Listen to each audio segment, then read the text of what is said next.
I listened to the audio and stared at the pictures the investigator supplied.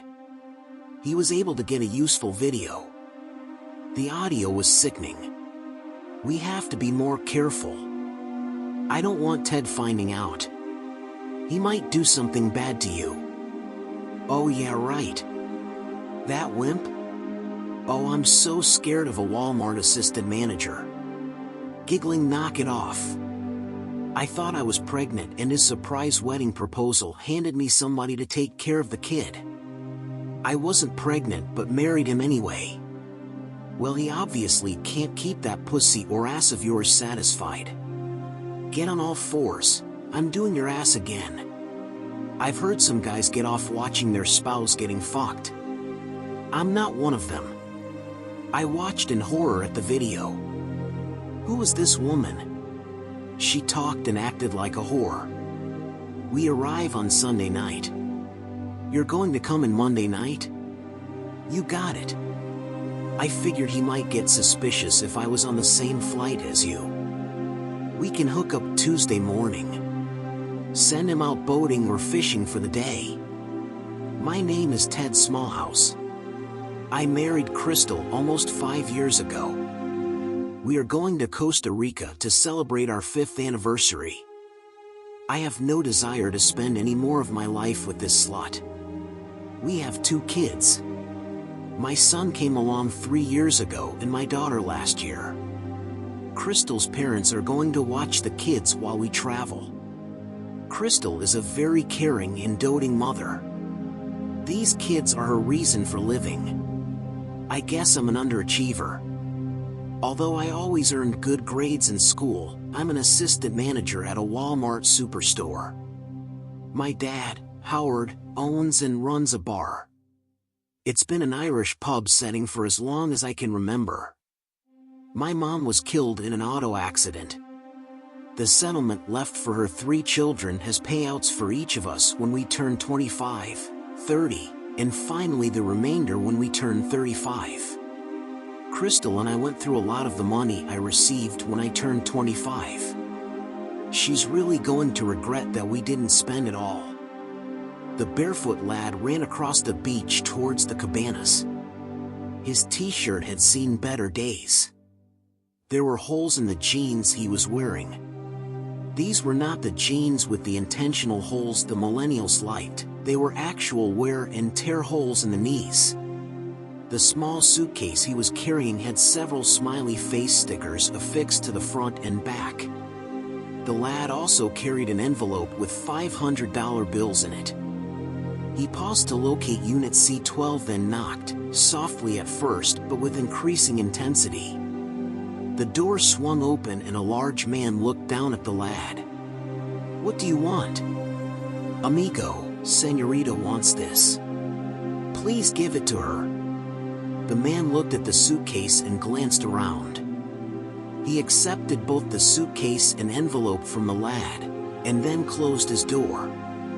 He saw the airline's checked bag sticker with Crystal's name on it. Whatever he thought. On Tuesday morning, with Ted out on his guided fishing trip, Crystal strolled through the courtyard towards Cabana C12. She was proud of her deception. Ted was so trusting. Once she had sampled Reggie's cock, she was hooked. He wasn't any bigger than Ted. She found out she liked being treated like a slut. Ted would never treat her with anything other than complete respect. Reggie heard the soft knock and found Crystal wearing a sexy bikini and smiling. "Morning, lover. We've got 5 hours. Think you're up to the challenge?" "Only one way to find out. Let's get naked." There wasn't much foreplay. They'd worry about that later. It had been a week since they last fucked. She'd given Ted all sorts of excuses to avoid sex with him. She was on her knees with her ass raised high as he slammed his cock into her hot wet pussy. He didn't care whether she got off. He lasted 3 minutes and emptied his seed into her cavern. Rolling off so she could use the bathroom, he remembered some kid dropped your luggage off here earlier. There's an envelope too. What? That makes no sense. While still naked, the pair gazed at the contents of the suitcase. 11 small vials with a white powder in each. There was an empty slot amongst the 11. Reggie and Crystal each picked up a few of the containers.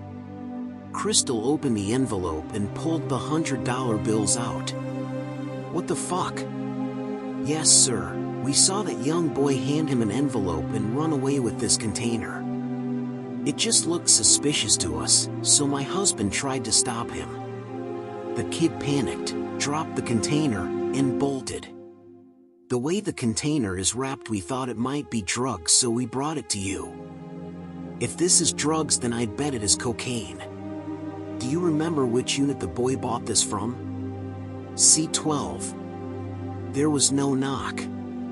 The sound of the frame shattering startled the naked lovers. With commands screamed at them and staring down the barrels of automatic guns, the pair froze. When they looked at each other, they could see several red laser dots on the face and chest of their lover. As directed, they laid face down on the ground. I returned from my fishing excursion to my cabana. The damn keycard didn't work. I trudged to the front desk and showed my ID. Please wait here, sir, cooed the very pretty young lady behind the counter. Her dark eyes and flowing black hair made her smile even prettier. Mr. Smallhouse, please come with us. I didn't have a chance to turn to see who was speaking to me. I felt very strong hands grabbing my arms. I didn't resist. They took me to a private room behind the front desk. Mr. Smallhouse, let me show you a picture. Do you recognize this? I think my wife has some luggage like that. Why do you ask? Where were you today? On the guided fishing tour. I just got back. Can someone vouch for you?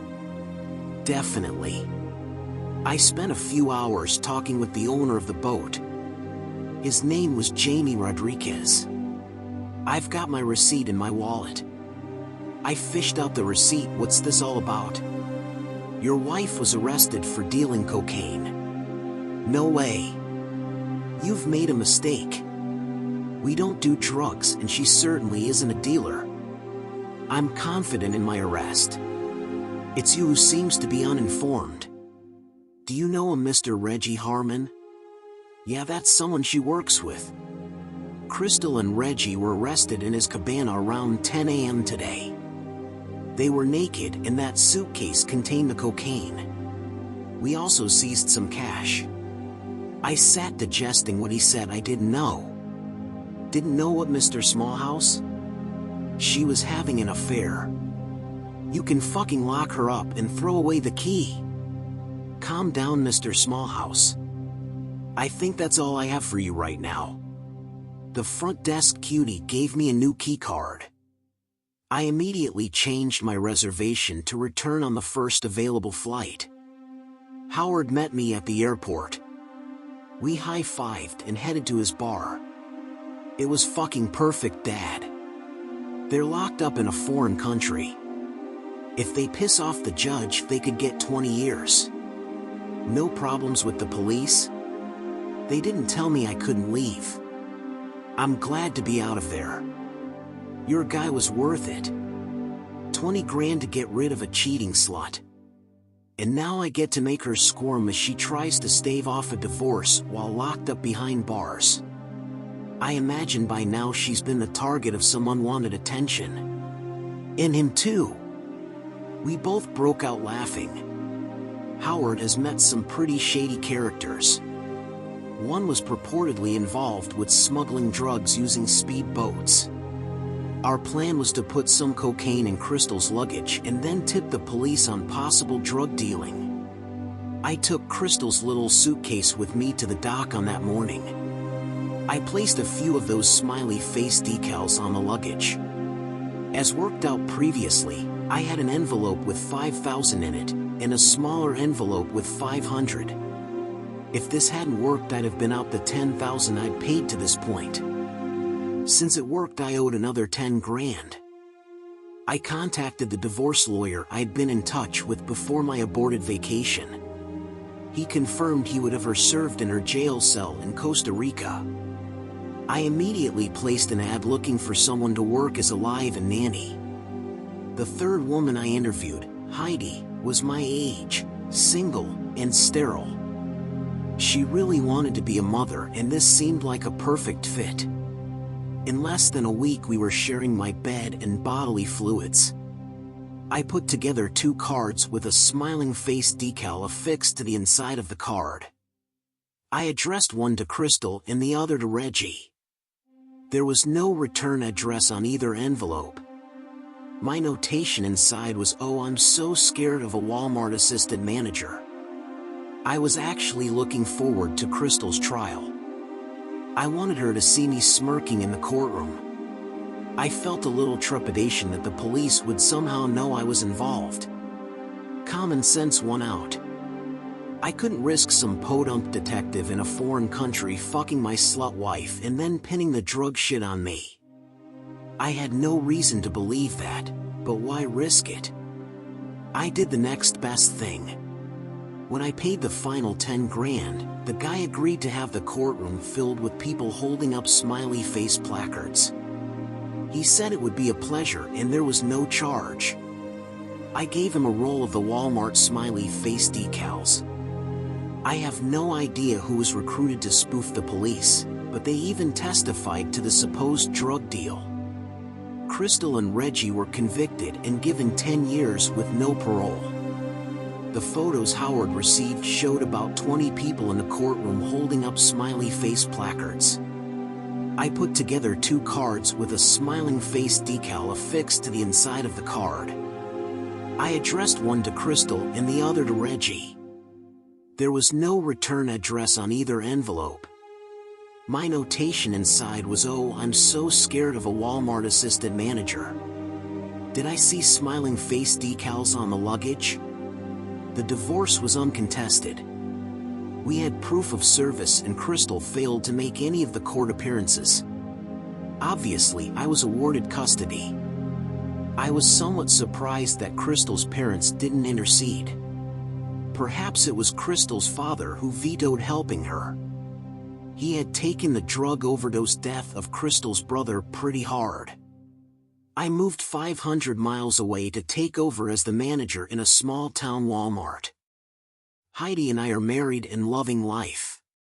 At Christmas time I took a photo of myself with Heidi and my kids. I made a copy for Crystal and put a smiley face on the back along with my note. "Crystal, I hope you are doing well." The kids love Heidi. They call her MOM. You're probably going to have several babies over the next 10 years. You might not get to keep any of them either. Merry Christmas.